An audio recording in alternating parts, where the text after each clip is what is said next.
It's the Sousa Show. Sports, Pete.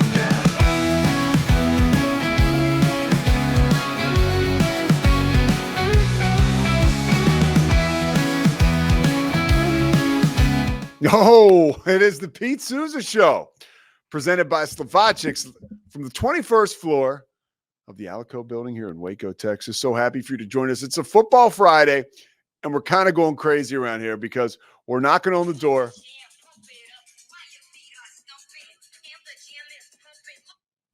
I apologize. That was the Houston Cougars women's basketball team at their media day yesterday. So there you have it, Big 12 Media Day. Speaking of the Big 12, two former Big 12 teams squaring off tomorrow at the Cotton Bowl, the Red River rivalry.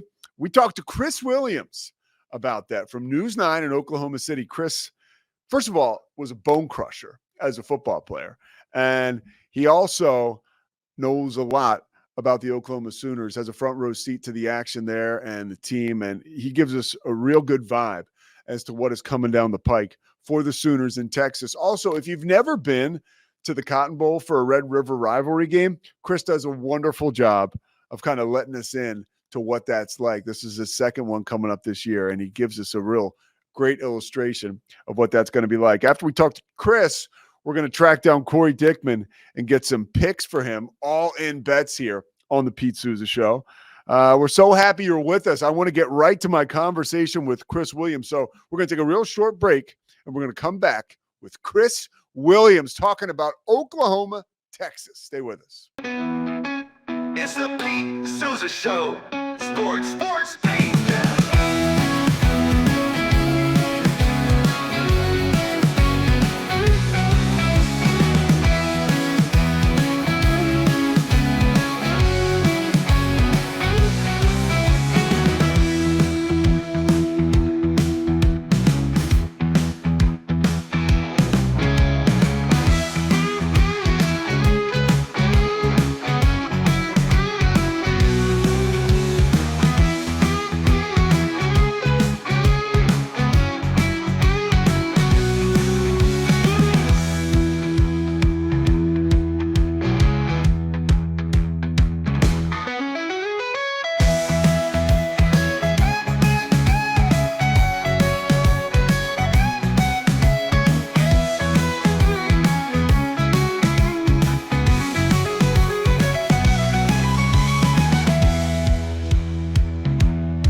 All right, we are joined now by my main man. We go back. Chris Williams, who's now News 9, Oklahoma City, covering all things Oklahoma City and really the SEC now, which is a change for you, right? Coming over covering Baylor, a Big 12 team last year. Oklahoma's Big 12 now. It's been the SEC. The first question I wanted to ask you is, like, what have you noticed about that transition that has stuck out to you the most? Well, I think OU fans have been just so tired of talking about the move for 2-3 years. It's like it's finally here. They can be in it. And I will say that fan base, maybe even a little bit more smug now that they're in the SEC. But I did my first SEC road trip 2 weeks ago, OU at Auburn. Unbelievable atmosphere, unbelievable little college town, everything Tiger Way and War Eagle. It was special being down there. How have you felt about this Oklahoma team? I mean, you've got a front row seat. You're basically on the beat there, working at News 9. What have you noticed about this team that stuck out to you? Well, the concern starting about last December is still the concern as we head into mid-October, and it's that offensive line. OU, if you look back, the Heisman quarterbacks, the receivers that got drafted, they got all the attention. But this Oklahoma team, they have thrived having great offensive lines. Sam Bradford's offensive line way back in 2008, phenomenal. All the way through the Baker Mayfield, Kyler Murray days, they were resetting all five up front coming into this season, and that has shown in their inability to run the ball and their inability to protect the quarterback. So the worry last December, still the worry as we hit the midpoint of the season. Now, there's a bit of a youth movement under center for the Sooners this year, but it's been effective so far. True freshman. Yeah, Michael Hawkins Jr. I mean, he's a phenomenal athlete. And so he adds something in his ability to scramble. He right off the bat against Auburn, he scrambles for a 44-yard touchdown or whatever it was. The thing is, Jackson Arnold does not deserve all the blame for OU's offensive struggles. And even in that Auburn game, they needed a pick six with 4 minutes left to win the game, to take the lead. This offense is still struggling even with Hawkins, but his playmaking ability is the difference maker for him. He's just so athletic. Now, is this your first Red River rivalry, your game for you? I mean, I know you were in the area and you've been around football a long time, but have you ever been to one of these games? So last year was my first one. I've been News 9 about a year and a half now. So last year was my first one. And what a good first one to have with that game-winning touchdown. But Pete, I was telling you before we got on here, of all the players that were on the field, all 11 guys for OU for the game-winning touchdown, 0 of them will be suiting up, whether graduation, transfer portal, going to the NFL, or injury. 0 of those 11, which is not what you want if you're the Sooners. No, and what about OU's defense? I mean, you talked about the inexperience. I think some of that we've seen on defense for the Sooners. Going into this game, that's quite a challenge, a Herculean task, really, going in as a 14-point dog, 14.5 against Texas.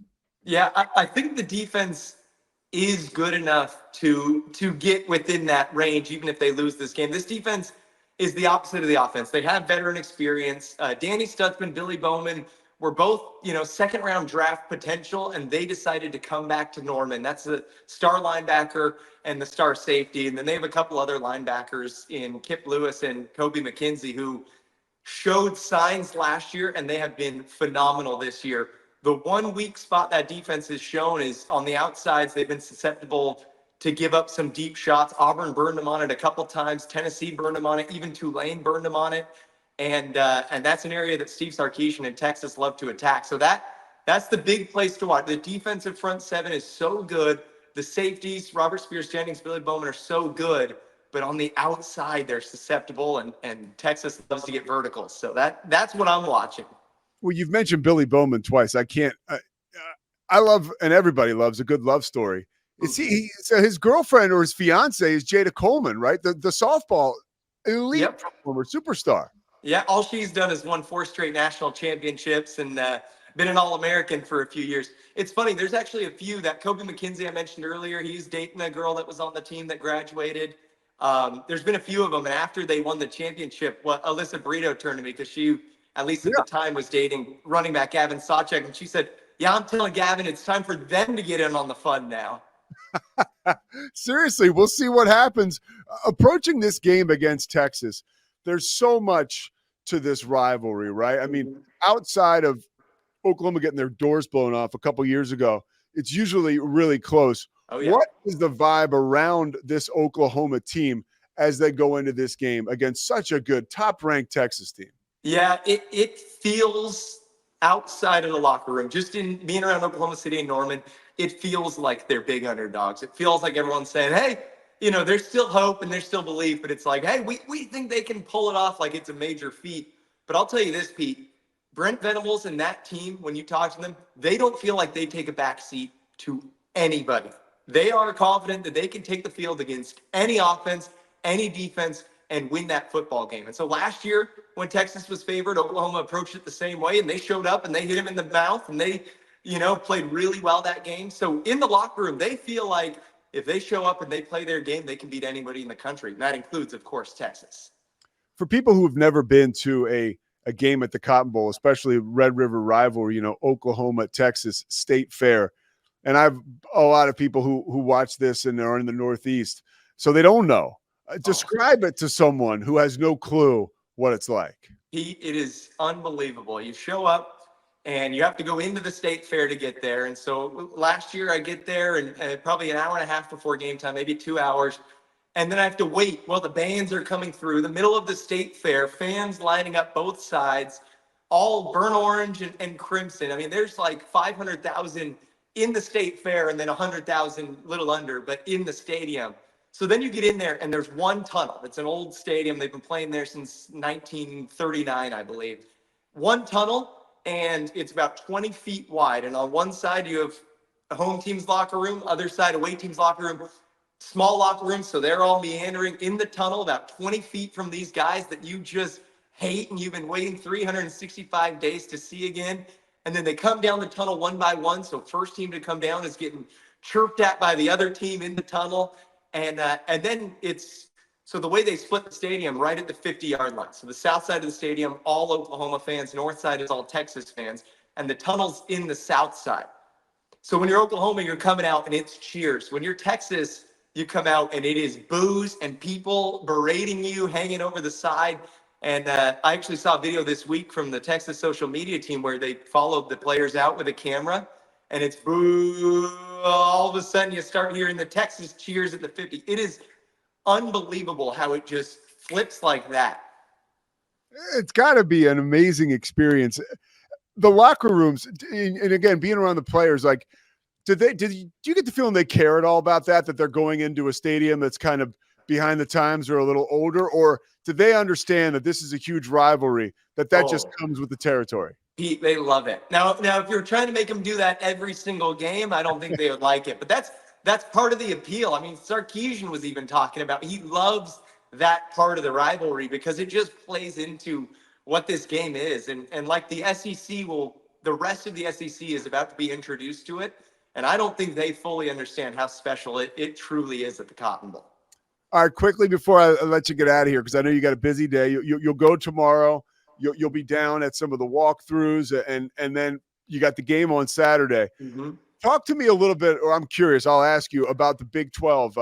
Obviously, you had a stranglehold on that conference, being around it for so many years. But yeah, and you're a Utah guy with Southern California roots as well. But what do you think about BYU and what they're doing this year? You got any feel, or have you talked to people around the program? They got to be excited. Yeah, they are excited. The thing with BYU, I mean, they're one of the newbies to a power conference, and so you always worry about depth, right? Can they continue to play at this high level in a month when more injuries are hitting, when the season's wearing and tearing on them? I was surprised that they were picked so low in the preseason media poll. I think that Provo is a very difficult place to play. I think Oklahoma State's go in there in a week and a half. We cover them too. And I mean, that's a Friday night, 9:15 Central Time kickoff in Provo. So I'm not surprised they're having success. I don't know. Can they run the table like this completely? Or is this it's the Big 12. They're going to drop somewhere. You go, oh, wait a sec. I mean, this Arizona BYU game will be fun this weekend too. All right, Cam Rising, that situation has gotten it's almost a little weird, right? It's bizarre. What are you hearing about that? I mean, there's rumors, which I don't believe. I think if Cam Rising could play, he will play. But yeah. What are you hearing about that? It's the most bizarre part is that going into the season last year, he was questionable, game time decision, and then he didn't play a single snap all year. So that's why people feel like they've been burned by this before, and they have a hard time believing that he's coming back, right? You start to wonder what's going on there. I know that obviously of all the places to hurt, it's going to be toughest as a quarterback to play through, your two main fingers on your throwing hand. And if he can't grip a football, you simply can't play him. I'm surprised he hasn't found a way to get back on the field, but I'm more in the camp that you're in. I think if they could play Cam Rising, and if he could play, he would be taking the field. I think it's just one of those nagging injuries that he just can't quite get the grip, the squeeze that he wants to and needs to. We know that Darby Brown was at that game. We still haven't been able to verify if she actually did that to his hand. Yeah, I think if I know Darby, she'll be at the game on Saturday on the Texas side, covering the Longhorns. Makes me sick. I will be looking for that. She's in Austin now. Yeah. Look for her and I to be in a spat pregame because we're on opposite sides. From teammates to rivals, Pete. Makes I me love sick. it. All right, last question for you. I want to ask you about Utah. What do you think about their chances going down the stretch? I feel like they're almost after that last loss. They get there's almost that. I feel like they could be a dark horse now in a weird way. I still think they're a very, very good football team. Yeah, if I was putting money on it, I'm still putting my money on Utah. I think that the way Kyle Whittingham built that program into the defensive masterclass that it's become, they're so good in the front seven, and then they'll play man coverage on the outside and they'll make you beat them. And they're sending corners and safeties to the league every year. They are, when you have a defense like that, it's hard to stub your toe more than once or twice in a season. Now, can Isaac Wilson take them there on his own if he has to play the rest of the season? That's where it gets questionable. If Cam Rising, if he is able to come back, Utah's still my team that's going to represent the Big 12 in the college football playoff. Do you think that they could get 2 in, the Big 12 can get 2 in, or you think it's going to be a reach? Well, right off the bat, the 4 favorites had lost in the first 2 weeks, but you're starting to get to a point where, if a 2-loss runner-up or say there's a 1-loss team in the championship that loses to a 2-loss team, so they get the auto bid, I do think that they can get 2 in the playoffs. So especially, Pete, everyone was talking about the SEC stealing 5 or 6 of these spots, but now the SEC, you're looking at it, Georgia already has a loss, Alabama has a loss, Texas has to play Georgia and OU and a championship, Mizzou isn't what we thought they were, Ole Miss already has a loss. So spots are opening up some with the SEC eating itself up and spitting out. Yeah, Tennessee with the loss too. You're Yeah, exactly Tennessee right. also. All right, Chris Williams, dude, great stuff, man. Entertainment. It's also like a ton of intel. I want to know about you. Cam Stewart was just here, and he wants to know how you feel about your Maple Leafs. Shut out for the first time in 252 games yesterday. How do you think I feel about my Maple Leafs, Pete? Come on. Chris, man, we'll be looking for you tomorrow on the sidelines or Saturday. Thank you so much, dude. Chris Williams at News 10, Oklahoma City. Catch him there before he's gone somewhere else. He's the man. Good to see you, Pete. It's the Pete Sousa Show. Sports, Pete.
All in bets. This is how you make your money on the Pete Sousa Show.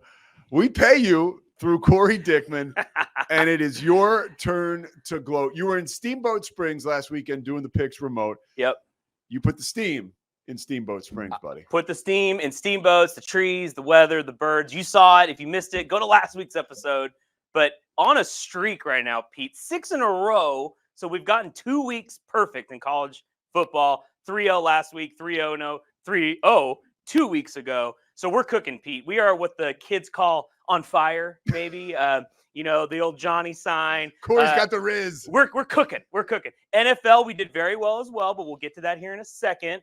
But just to dive in, Pete, this is the overall record right now. So 6-3 in college. We had a not so great first week, and we admittedly said this is going to happen, but we've recovered. So 6-3. NFL right now, we need a little work, 4-5, but we have refined how we are choosing NFL games. Remember the same game parlays, Pete, that we were doing? Those were wild odds, plus 500, plus 600. We are just getting down to pick. Nobody likes anybody that says, I told you so. I told you so. You did. And that's too much action. If you want to be a handicapper, you can't. Yeah. You're 100% right. I'm going to throw in, if you want to really gamble, I'll throw in one little tidbit today for you. But for us, you can't resist. I just can't resist. But for us, we're just picking straight up. So normally we keep this at like minus 110, 115, which means pretty much you put $100 in, you'll get $100 out. Okay, so we're keeping this pretty straight. Is that cool, Pete? It's all good with me, yeah. Okay, so quick recap of last week. College football. You can see here on my cool little screen that I made. A&M, Missouri, over 47.5. Did we hit it on the last play of the game? We did, but you know what? We'll take it. It all pays the same. Cal, plus 11.5. I told you they were going to win outright, and they were so close, Yes. Pete. Miami decided to wake up in the last, 7 minutes of the game. So Cal should have won, but we covered. And then my team, my Bruins, my UCLA. Pete, I looked at UCLA. Did I tell you this? I toured the campus. Well, you got a good feel, apparently, when you were there. Had a great feel. They covered again. They still lost to Penn State, but they covered. So 3-0 in college football. NFL, we went 2-1 last week. Our Vikings hung on. Beautiful screen, by the way. Look at that. They hung on in London. I can even blow that up there. Yeah, it looks good. Zach, play us our thing that we lost. We lost one game last week. Play the clip. Look at this. Dak, this is 4th and goal, Pete. And look at Dak. He has nobody. And Jalen Tolbert. And it was a pick play, too, if you go back and watch. There should have been a flag on that. Unbelievable. The Cowboys, remember, on 2nd down, they fumbled the ball. Yep. Dak falls on it. We should have gone perfect. Mosley is probably laughing. Matt Mosley, friend of the podcast, employee of Rogue Media, big Cowboys fan. We should have covered. Which is what every gambler always says. Should have covered. Well, it comes down to one play. Those are the hardest ones to swallow. 4th and goal. But the one that mattered, Pete, the mortgage bet. We add points to this. It's a 2-team teaser. We got the Broncos +2, the Cardinals +12. Cardinals won outright. And then the Broncos, which I said were going to slaughter the Raiders, ended up winning by like 18. Yeah. So you could have got more points. I think on the show I said you could do an alt bet. You did say that. Yeah, just take away points from the Broncos and you would have covered and made some more we money. both agreed on that. We both agreed. Pete and I both agreed. Yes, sorry. Okay, so that's the NFL. So 2-1 last week, 3-0 in college. Are you ready for this week? I'm always ready. Okay. Yeah, let's go. So we're going to start with college football. Now I know what it feels like when you walk into a bank ready to rob it. This is what it is. The Gamecocks of South Carolina. I would not want to be them this week. Of any college football team, Pete, you do not want to be going down to Tuscaloosa to play the Alabama Crimson Tide after what happened last week against Vanderbilt, right? Pete, let me ask you this. Do you know what happened the last time Alabama lost as the number one tell me. This sounds to good. Vanderbilt? No. It's never happened, Pete. That's never happened. They are going to come in minus 21.5. They're covering, Pete. I know Saban's not there. I get it. But, man, Jalen Milroe, they are going to lay it on South Carolina. This is easy money this week, minus 21.5. Am I right? Are you feeling me on I agree. Okay, you they're agree? going to be primed and ready. I think you're just saying that. But no, you I'm agree. not. Okay. Now, I know our audience. We're here in Central Texas. We got to pick the Red River rivalry, Pete. And I'm taking OU, baby. I know everyone here in Texas, they blaspheme me that I say that. Since 2007, okay, how many years is that? 17? That is 17 years. 17 years.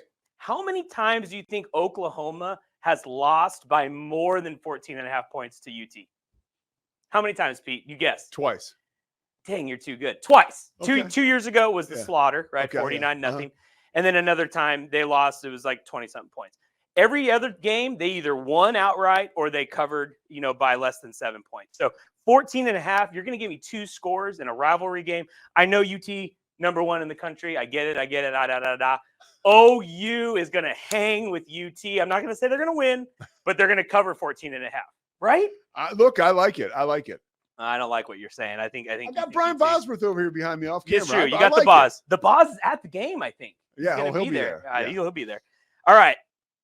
Now, Pete, before we started the show, you called the Hawaii game the what?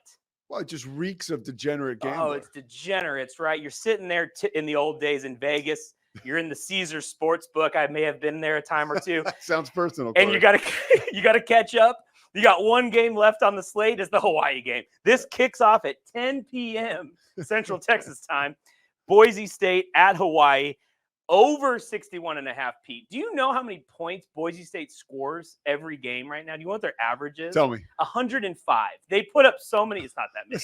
But they score. The potential Heisman Trophy winner, Pete, could be on Boise State this year. Ashton Judge, he is scoring at will. I think the kid had 3 touchdowns and 180 yards at halftime against Utah State last week.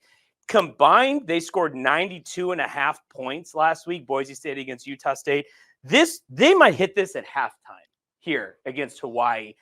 There is an alt bet. I mentioned you could get a little extra juice. If you want to go 91.5 points over, that's plus 1,500. I could see a world where this gets to over 90 points, Pete. Don't you? Yes. Oh, 100%. Hawaii just throws touchdowns at the end. Boise State's running all over the field. 48-45. That's, Easy score right there. I would say even 65-30. I could see that. So these are the 3 college bets this week.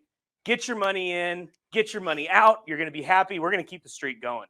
We're going to keep I like it. We're streaking. We're streaking, baby. We're streaking. We're streaking right to NFL. Can we go there? Yeah, let's you ready? do it. Okay. Let's do it, yeah. All right. It's right to Sunday. Woo!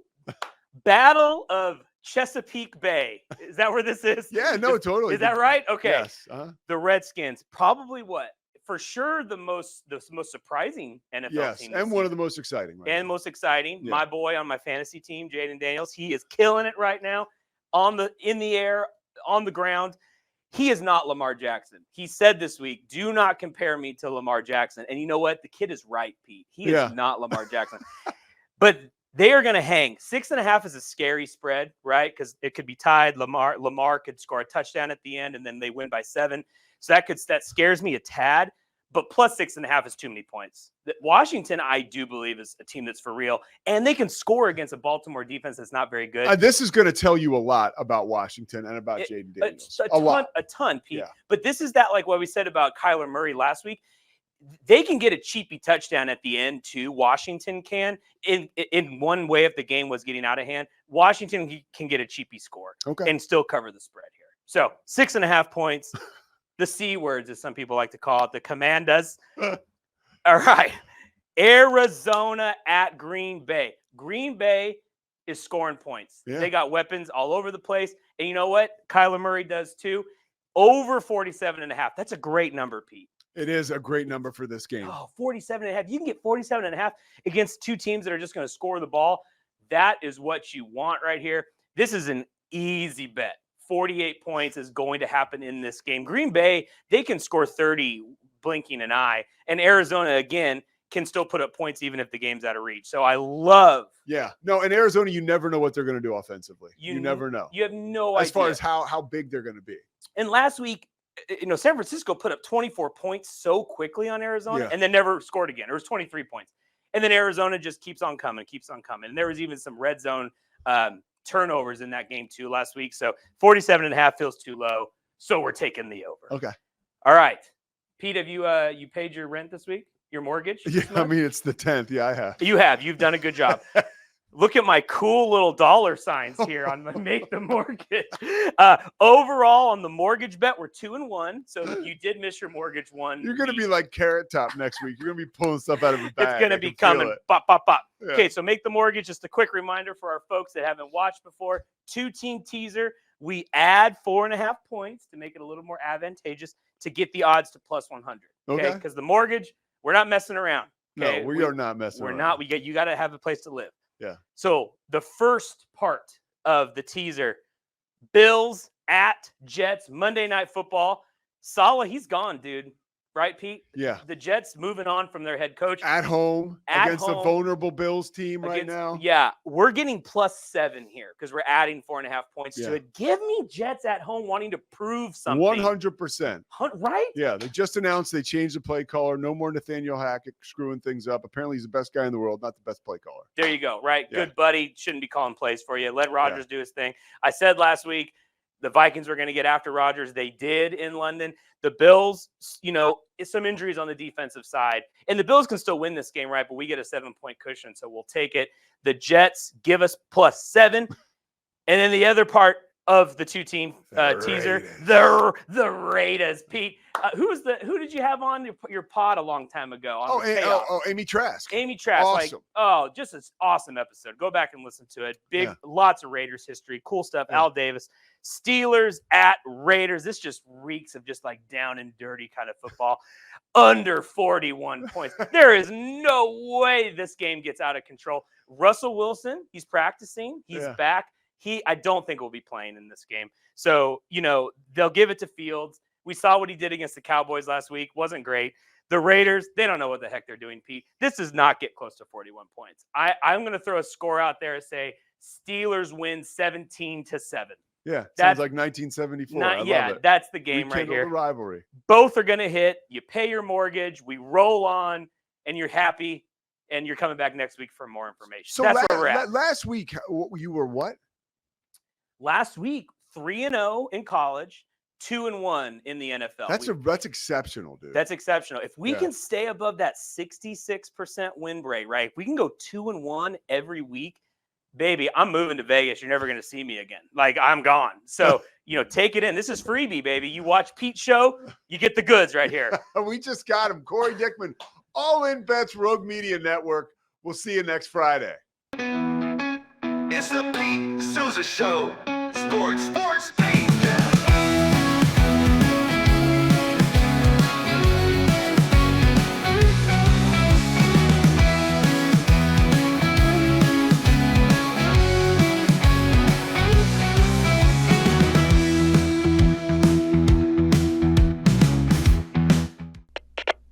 We are Rogue Media Sports.